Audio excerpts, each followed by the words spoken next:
भारत रत्न बाबा साहब डॉक्टर भीमराव अंबेडकर ने शिक्षित समाज की कल्पना की। उनके आदर्श समाज के लिए अनुकरणीय है, जिसे हमें आगे बढ़ाना है। यह बात उप मुख्यमंत्री दिया कुमारी ने सांगलिया में राजस्थान शिक्षक संघ अंबेडकर की ओर से आयोजित राज्य स्तरीय शैक्षिक सम्मेलन में कही।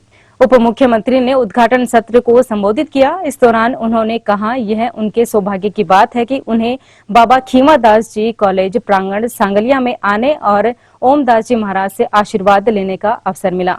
उन्होंने शिक्षक संघ के द्वारा बताई गई समस्याओं, उनके द्वारा सौंपे गए मांग पत्र पर कहा कि सरकार उनकी मांगों के समाधान का हर संभव प्रयास करेगी। रोशन किया, ये हर्ष का विषय है कि आपका ये शिक्षक संघ अनुसूचित जाति, जनजाति और पिछड़ी जाति के अधिकारियों, कर्मचारियों और शिक्षकों का एक बड़ा संगठन है, जो कि शिक्षा के विस्तार और विकास के साथ शिक्षकों की समस्याओं का समय समय पर अध्ययन कर उनका समाधान कर रहा है और राष्ट्र, समाज और शिक्षकों के हितों में चिंतन करते हुए निरंतर कार्य कर रहा है। संविधान निर्माता भारत रत्न बाबा साहब डॉक्टर भीमराव अंबेडकर जी ने हमेशा शिक्षित समाज की कल्पना की। उनके आदर्श समाज के लिए अनुकरणीय है। उनके सम्मान में भाजपा सरकार ने 26 नवंबर को संविधान दिवस के रूप में मनाए जाने की पहल की और भारतीय जनता पार्टी द्वारा 11 जनवरी से 25 जनवरी तक संविधान गौरव अभियान चलाया जा रहा है, जिसमें संविधान के महत्व को लोगों तक पहुंचाने का काम किया जा रहा है।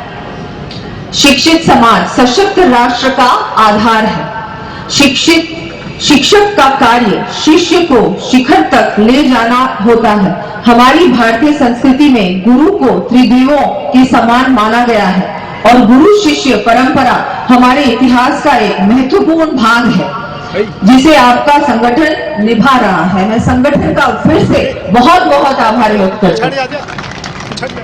बाबा खीमादास जी महाराज की इस पावन धरा पर और श्री ओमदास जी महाराज पीठाधीश सांगलिया धोनी के सानिध्य में आपका ये सम्मेलन शिक्षक, छात्र व राष्ट्र हित में महत्वपूर्ण कदम साबित होगा। मैं आप सबका एक बार फिर से आभार भी व्यक्त करती हूँ और जिस तरह से आप शिक्षा के क्षेत्र में निरंतर कार्य कर रहे हैं, उसके लिए भी मैं आप लोगों का मैं यही कहना चाहूंगी कि सरकार की ओर से आज आपने एक मांग पत्र भी सामने रखा है, तो मैं पूरा आपको आश्वासन देना चाहूंगी कि सरकार की ओर से हर संभव प्रयास किया जाएगा। चाहे इस दौरान यूडीएच मंत्री झावर सिंह खर्रा ने कहा कि शिक्षक अपने कर्तव्यों और दायित्वों को निष्ठापूर्ण निर्वहन करें।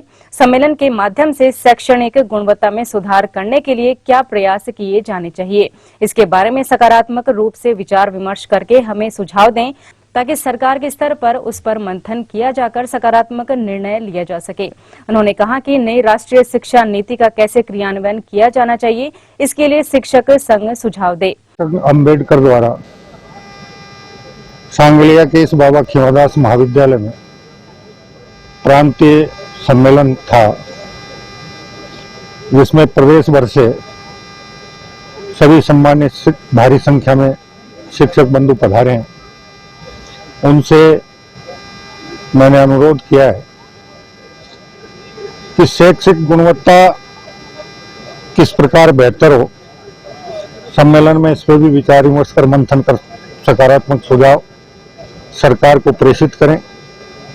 नई राष्ट्रीय शिक्षा नीति जो भारत सरकार ने जारी की है, उसको किस प्रकार सही ढंग से क्रियान्वित किया जा सके, उसके बारे में भी वो अपने सुझाव दें और शिक्षकों के सामने अपने कर्तव्य और दायित्वों का सही ढंग से निर्वहन करने में वास्तविक रूप से अगर किसी प्रकार की कठिनाइयां आती हैं, उनका क्या समाधान हो सकता है, उसके बारे में भी वो अपने सुझाव, सकारात्मक सुझाव सरकार को प्रेषित करें, ताकि सरकार के स्तर पर इन शैक्षिक सम्मेलनों के विचार विमर्श और मंथन के माध्यम से जो भी सकारात्मक सुझाव प्राप्त हों, उन पर सकारात्मक। इस दौरान सम्मेलन में ओमदास जी महाराज, राज्य मंत्री मंजू बागवान, विधायक गोवर्धन वर्मा, सुभाष मील, भाजपा नेता गजानंद कुमावत, शिक्षक संघ के प्रदेशाध्यक्ष सत्य प्रकाश सहित शिक्षकगण मौजूद रहे।